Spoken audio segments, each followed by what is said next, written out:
समय की बात है। गोकुल नाम की सोसाइटी में एक परिवार रहने आया। वो लोग उस सोसाइटी में नए नए ही आए थे। उस परिवार में राहुल, सविता और उनका 10 साल का एक बेटा भाविक रहता था। जैसे ही भाविक सोसाइटी के गेट के बाहर तक पहुंचता है, तभी से ही अपने सवाल जवाब शुरू कर देता है। वाओ पापा, ये कितनी सुंदर सोसाइटी है। क्या हम इसी सोसाइटी में रहेंगे? हाँ हाँ बेटा, हम लोग इसी सोसाइटी में रहेंगे। देखो तो हमारा भाविक कितना खुश नजर आ रहा है। अब तो मेरे यहाँ पर नए नए दोस्त बनेंगे, कितना मजा आएगा। हाँ हाँ बेटा, बहुत मजा आएगा। चलो अब अंदर चलो। जैसे ही वो लोग सोसाइटी के अंदर कदम रखते हैं, तभी जोर जोर से हवा चलने लगती है और भाविक को कुछ अजीब सा महसूस होने लगता है। मम्मी देखो तो, हमारे आते ही ये कितनी जोरों से हवा चलने लगी है। मुझे कुछ अजीब सा भी लग रहा है। नहीं बेटा, ये बस तुम्हारा वहम होगा। बच्चा समझकर सविता भाविक की बात को नजरअंदाज कर देती है। वो लोग अपने फ्लैट पर पहुंचते हैं। चलो चलो, अब आप दोनों जल्दी से फ्रेश हो जाओ, सोने का समय हो गया है। हाँ, क्योंकि कल मुझे इंटरव्यू के लिए भी जाना है। भाविक, राहुल और सविता कमरे में जाकर सो जाते हैं। ऐसे ही चलते चलते उन्हें 1 महीना बीत जाता है। एक दिन राहुल का बॉस उसे ऑफिस के काम से सूरत जाने को कहता है। ये तो कितनी अच्छी खबर है। मैं ये बात सोसाइटी जाकर सविता और भाविक को बताऊंगा, तो वो दोनों भी बहुत खुश हो जाएंगे। राहुल घर जाकर ये बात सविता और भाविक को बताता है। सविता, ओ सविता, कहाँ हो तुम? तुम्हें एक खुशखबरी देनी है। अरे हाँ हाँ, क्या हुआ? इतना क्यों चिल्ला रहे हैं आप? हाँ पापा, क्या हुआ? आप इतने खुश क्यों नजर आ रहे हो? अरे खुश ना हो तो क्या करूं, बात ही ऐसी है। अब आप बताएंगे भी क्या बात है? मुझे मेरी नौकरी की तरफ से सूरत ले जा रहे हैं। बहुत बड़ा प्रोजेक्ट है। अगर सब अच्छे से हो गया तो क्या पता वहाँ से आने के बाद मेरा इंक्रीमेंट भी हो जाए। अरे वाह, ये तो बहुत अच्छी खबर है। वाह पापा, आप तो सूरत जा रहे हो। मैं भी जाऊंगा, मैं भी जाऊंगा।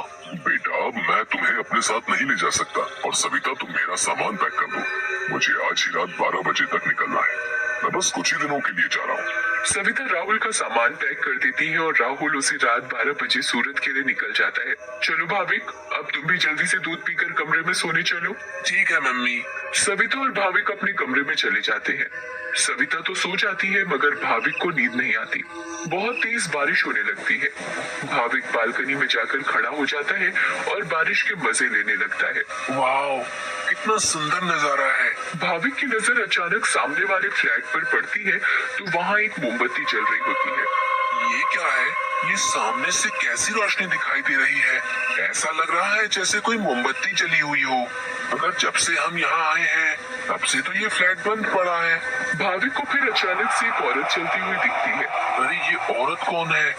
कहीं यहाँ कोई भूत तो नहीं? मम्मी, मम्मी, भूत, भूत, मम्मी, मम्मी बचाओ, मुझे बचाओ। क्या हुआ बेटा, क्या हुआ? तुम इतना क्यों घबरा रहे हो? मम्मी, वो भूत, भूत। क्या बोले जा रहे हो तुम? ठीक से बोलो, मुझे कुछ भी समझ में नहीं आ रहा है। मम्मी, मुझे नींद नहीं आ रही थी तो मैं बालकनी में जाकर खड़ा हो गया और बारिश देखने लगा। तभी मैंने सामने के फ्लैट में जलती हुई मोमबत्ती देखी और एक औरत को देखा। नहीं बेटा, ये भूत भूत कुछ नहीं होता। ये तुम्हारे मन का वहम है। नहीं मम्मी, मैं सच कह रहा हूँ। नहीं बेटा, चलो अब सो जाओ, रात बहुत हो रही है। नहीं, मैं आपको लेकर जाता हूँ। अच्छा चलो, दिखाओ कहाँ है भूत। फिर भाविक सविता को बाहर लेकर जाता है। कहाँ है भूत? मुझे तो कहीं कोई नहीं दिख रहा। मम्मी देखो, वहाँ पर देखो, वो सामने वाले फ्लैट में। अरे बेटा, कुछ भी नहीं है वहाँ पर। नहीं मम्मी, मैं झूठ नहीं बोल रहा। अच्छा ठीक है ठीक है, चलो अब जल्दी कमरे में जाओ और सो जाओ। फिर वो दोनों कमरे में जाकर सो जाते हैं। भाविक, अब तुम्हें डरने की कोई जरूरत नहीं है। मैं तुम्हारे साथ सो रही हूँ ना, अब तुम आराम से सो जाओ। अगली सुबह भाविक सोसाइटी के दूसरे बच्चों से मिलता है। तुम सबके नाम क्या है? मेरा नाम पिंकू है। मेरा नाम सोनू है। और मेरा नाम गोली है। सारे बच्चे मिलकर पूरा दिन खूब मस्ती करते हैं। फिर रात में सारी औरतें सोसाइटी कंपाउंड में बातें करती हैं। तभी सविता रात की बात सारी औरतों को बताती है। दूसरी ओर भाविक और उसके सारे दोस्त लुका छुपी खेल रहे होते हैं। पिंकू गिनती करना शुरू कर देता है। तभी सारे बच्चे इधर उधर छिप जाते हैं, मगर भाविक खेल खेल में अपने फ्लैट के सामने वाले फ्लैट के दरवाजे तक पहुंच जाता है। उसे ये पता नहीं होता कि ये वही फ्लैट है जिसमें कल रात उसने एक औरत को जलती हुई मोमबत्ती के साथ देखा था। अरे ये दरवाजा तो खुला हुआ है और यहाँ तो कितनी सारी लाइटें हैं।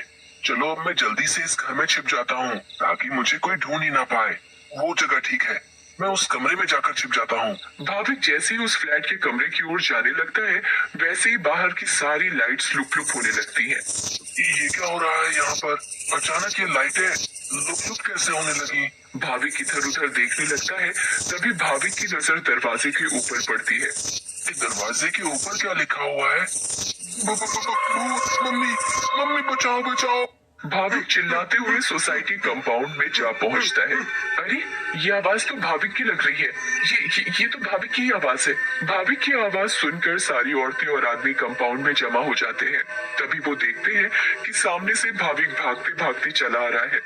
मम्मी मम्मी, वहाँ सच में वहाँ भूत है। क्या हुआ बेटा भाविक? हाँ बेटा, क्या हुआ? तुम इतने घबराए हुए क्यों लग रहे हो? हाँ बेटा, कुछ तो बताओ। कहीं तुमने फिर से सामने वाले फ्लैट में भूत तो नहीं देख लिया? भूत? भूत? कहाँ है भूत? मैं छुपने के लिए एक फ्लैट में चला गया क्योंकि उसका दरवाजा खुला हुआ था। मैंने वहाँ लिखा देखा। क्या लिखा देखा और कहाँ देखा? कि यहाँ से चले जाओ वरना मैं तुम्हें मार दूंगी। चलो बेटा, तुम हमें वहाँ लेकर चलो। हाँ, चलो अंकल, मैं आपको वहाँ लेकर चलता हूँ, आप खुद ही देख लेना। भाविक सभी लोगों को उस फ्लैट में लेकर जाता है। कहाँ लिखा है बेटा? अरे, यही तो लिखा था। चलो भाई, यहाँ तो कुछ भी नहीं है। बेटा भाविक, चलो अब चलो। सभी लोग भाविक को वहाँ से ले जाते हैं, मगर भाविक उस दरवाजे को देखते देखते चलता है। नहीं अंकल, मैं सच बोल रहा हूँ। हमें इस बच्चे की बात एक बार मान लेनी चाहिए और आज रात मिलकर सोसाइटी पर नजर रखनी चाहिए। हाँ, आप सही बोल रहे हो। क्या पता ये सब सच हो। तो ये तय रहा कि आज रात हमारे पति सोसाइटी की देखभाल करेंगे। उस रात 3 आदमी सोसाइटी के गेट पर खड़े रहकर सोसाइटी की देखभाल कर रहे थे। मुझे जरा बाथरूम जाना है, मैं बस अभी जाकर आता हूँ। हाँ ठीक है, तुम होकर आओ। क्या हुआ जी? गुड्डू को बहुत डर लग रहा है और वो बोल रही है कि आप ही उसे सुलाएंगे, तो आप जरा ऊपर आकर उसे सुला जाएंगे? ठीक है, अभी आता हूँ। दूसरा आदमी पहले आदमी से बोलता है, मैं जरा अपनी बेटी को सुलाकर आता हूँ, उसे डर लग रहा है। अब सोसाइटी के दरवाजे पर सिर्फ रमेश यानी तीसरा आदमी ही बचता है। कहाँ रह गए ये दोनों? वो आदमी इधर उधर घूमता रहता है और अब उसे भी अकेले डर लगने लगता है। तभी उस आदमी को किसी औरत का साया दिखता है। उसके लंबे खुले हुए बाल और पायल की छम छम आवाज। चुड़ैल, बचाओ बचाओ, चुड़ैल। फिर अचानक वो चुड़ैल उसके सामने आ खड़ी होती है और आदमी बहुत तेज चिल्लाता है और वही बेहोश हो जाता है। अरे, ये चिल्लाने की आवाज किसकी आई? हाँ, आवाज तो मुझे भी आई। चलो चलकर देखते हैं। सारे सोसाइटी वाले अपनी बालकनी में आ जाते हैं तो वो क्या देखते हैं कि वहाँ रमेश बेहोश पड़ा हुआ था। ये आवाज कैसी आई थी? फिर सोसाइटी वाले नीचे आ जाते हैं तो वो वहाँ पर रमेश को जमीन पर पड़ा हुआ देखते हैं। सब जल्दी से नीचे आते हैं। सविता और भाविक भी नीचे आ जाते हैं। अरे, कोई इन्हें होश में लाओ। उठिए भाई साहब, उठिए। फिर कुछ ही देर में रमेश को होश आता है और वो सारी बात सोसाइटी वालों को बताता है जो उसके साथ कुछ देर पहले हुई थी। तभी सोसाइटी में अजीब सी आवाजें आने लगती हैं। मम्मी, देखा ना, मैंने बोला था ना कि भूत है। हाँ बेटा, तुम सही कह रहे थे। तभी सोसाइटी के बीचों बीच धुआं उठने लगता है और वहाँ वो चुड़ैल आ जाती है। कौन हो तुम और क्यों हमें इतने दिनों से परेशान किया हुआ है? हाँ, बताओ, क्यों तुमने इतने दिनों से इन लोगों को परेशान किया हुआ है? हम भी तो इसी सोसाइटी में रहते हैं। तुमने कभी हमें तो परेशान नहीं किया, तो इन लोगों को ही क्यों? हाँ, बोलो। तुम्हारी वजह से मैं कितना डर गई थी। बताती हूँ, सब बताती हूँ। कई सालों पहले जब मेरी शादी हुई तो मैं और मेरे पति रवि सविता के सामने वाले फ्लैट में रहने आए। हम बहुत खुश थे, पर अचानक मेरी माँ की तबीयत खराब होने की वजह से मुझे कुछ दिन के लिए यहाँ से जाना पड़ा। और तभी सविता के फ्लैट में एक बहुत सुंदर लड़की रहने आई। रवि उस लड़की को पसंद करने लगे थे और वो लड़की भी।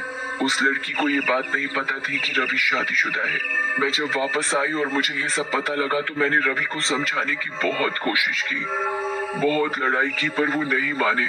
रवि मुझे छोड़कर उस लड़की से शादी करना चाहते थे और एक दिन रवि और वो लड़की चुपके से अचानक कहीं चले गए। मैंने उन्हें ढूंढने की बहुत कोशिश की मगर वो मुझे कहीं नहीं मिले। और एक दिन मैंने उन दोनों को बाजार में साथ देखा। उन दोनों ने शादी कर ली थी। मैं भागते हुए घर आई और ये बात मुझसे बर्दाश्त नहीं हुई और उसी रात मैंने फ्लैट से कूदकर अपनी जान दे दी। और उस दिन से इस फ्लैट में किसी को रहने नहीं देती जिसमें सविता और उसका परिवार रहता है। हमें बहुत दुख हुआ सुनकर जो भी तुम्हारे साथ हुआ, पर इसमें मेरे और मेरे परिवार का क्या कसूर है? हाँ आंटी, आप तो अच्छी आंटी हो, ऐसे कैसे कर सकती हो? चुड़ैल भाविक की मासूमियत देखकर पिघल जाती है। ठीक है, अब मैं तुम लोगों को कभी परेशान नहीं करूंगी। ऐसा कहते ही वो चुड़ैल हवा में गायब हो जाती है और कभी किसी को परेशान नहीं करती।